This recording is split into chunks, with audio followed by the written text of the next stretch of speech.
Hello everyone, friends. Today, we'll talk about playing with short pips on one side and inverted rubber on the other. Specifically, we'll discuss a rather unconventional setup where you have short pips on the forehand and an inverted rubber on the backhand. For those of you wondering, why would I need this? Well, maybe you don't need it, and I don't either. I've tried it. But you can play however you want. Let's say you like this setup for some reason, with an inverted rubber on the backhand and short pips on the forehand. Or perhaps you were impressed by the play of Swedish player Falck, who uses this type of racket. But maybe you feel a bit lacking in skills to play at the level of the top 30 in the world, and you're unsure, is this style of play effective? Can you use this racket at the amateur level and not just be the ball boy who goes after the balls? Yes, you can. Here's an example of a player at the mass amateur level who plays with short pips on the forehand and an inverted rubber on the backhand, based on an attacking style. His gameplay is straightforward, and anyone can replicate it. By the way, while we're making interesting and useful videos and reviews for you, please visit our store, TT Maximum, more often for your purchases. That would be the best way to thank us for our videos. This player hasn't always used this racket. He used to play with inverted rubber on the right.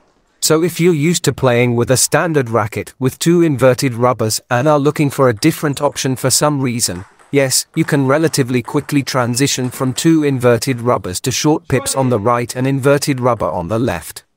But it may not be as quick as you might think. You might adjust your paddle angle and racket movement in about 2 weeks. However, you'll also need to change your playing style, and that needs to be developed. This doesn't happen in one training session, it happens gradually. Overall, adjusting your game will likely take months, possibly around 4 months, during which you'll play and endure some discomfort. There will be more mistakes than usual. You'll be thinking and figuring out where and how to play better, experimenting and trying out different approaches. If you're focused solely on results and winning, this will be a more challenging and less comfortable time. But with maximum concentration, you'll get through this phase faster. If you're more focused on the playing process and enjoyment, it will be an interesting time. It will be entertaining. A new rubber, new technical elements in your game, a new style, and a lot of new reactions from your opponents to your play. Some might adapt in a month, some may not notice any particular problems, and others might struggle to adjust and go back to their previous racket. Overall, it will be a typical interesting process with its inconveniences and perks. By the way, friends, please click like and subscribe. Click right now, we need to check if they work. Now let's analyze the gameplay picture and how you might play. Suppose most of your opponents are typical attacking players with inverted rubbers.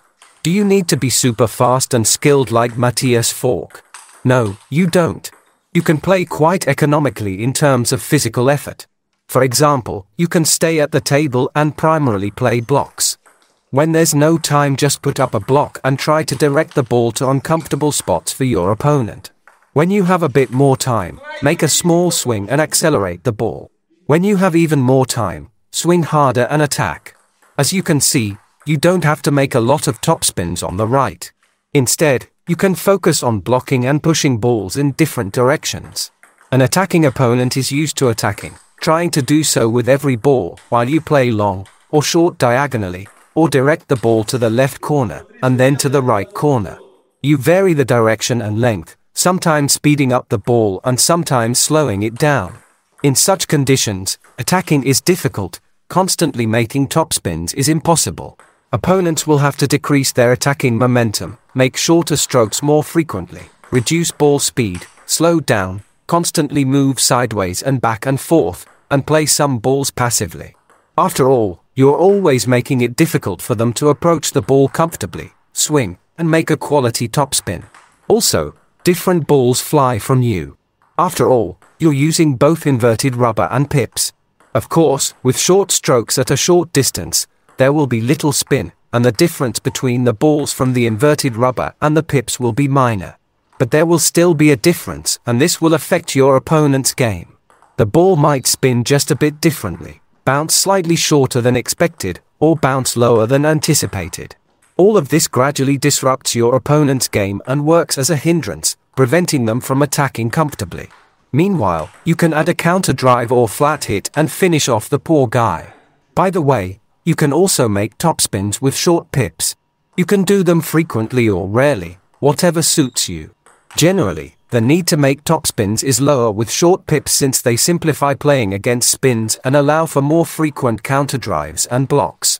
But if you enjoy making topspins, feel free to start your attacks with a topspin and continue with a counter drive. Now, let's summarize the play with short pips on the forehand. You mostly stand at the table and can block, push, direct balls, occasionally shorten the ball, make counter drives, topspins, and finishing shots. Some might play more passively with fewer attacks, while others might be more aggressive. It's up to your preference. The player on the screen rarely chops with pips. This isn't because you can't do it with pips, you can. It's just that this player prefers not to chop. If you enjoy chopping and can incorporate it into your game style, that's great. Short pips chop well. To be precise, they chop effectively. Even on serve, you can make strong, complex chops that are difficult or even impossible to attack.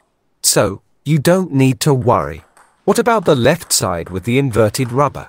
You can do everything you would with inverted rubber. Since it's on the backhand, it's definitely beneficial to be able to open an attack with a topspin. You could also play with chops, sticking to passive play and attacking only when the opponent allows it. But the ability to open an attack with a backhand topspin will significantly increase your competitiveness. You'll be able to seize the initiative more often and pressure your opponent. Since you're playing with short pips, you need to stay at the table to remain competitive. You must not be pushed away from the table because the effectiveness of attacks and blocks with short pips drops significantly when you're away from the table. So, with short pips, a reasonable tactic will be to press your opponent as often as possible, stay at the table, and finish them off with all your proletarian fury. If you still have questions on this topic, feel free to write them below this video.